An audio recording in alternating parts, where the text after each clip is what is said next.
this has been a very technical chart. I mean, a capitulation back in April, and this thing ran up. You're going to see these types of acquisitions. They're definitely going to continue to come through. The market, if you look the way we bounced, we're kind of going from this accelerated growth off of the lows.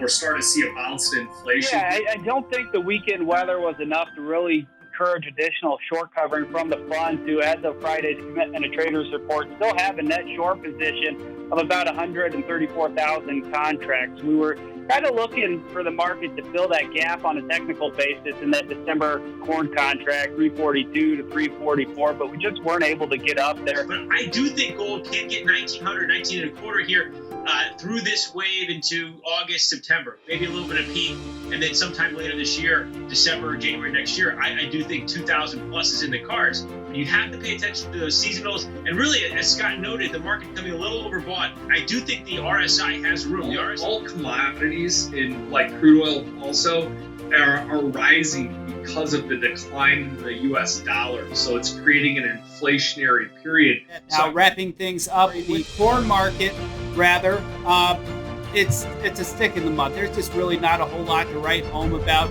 In some of these markets that we're identifying here, specifically in the metals, we've seen gold futures, they are knocking on the all-time high.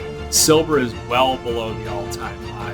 And we believe that with the current environment, we've got rising geopolitical tensions, we've got real interest rates near record lows, and we also have inflation starting to pick up. Especially a narrative that we've talked about at Blue Line and put in our research for a while, this really has been going under the radar, is the U.S.-China tensions. Portion of your portfolio at minimum in precious metals. So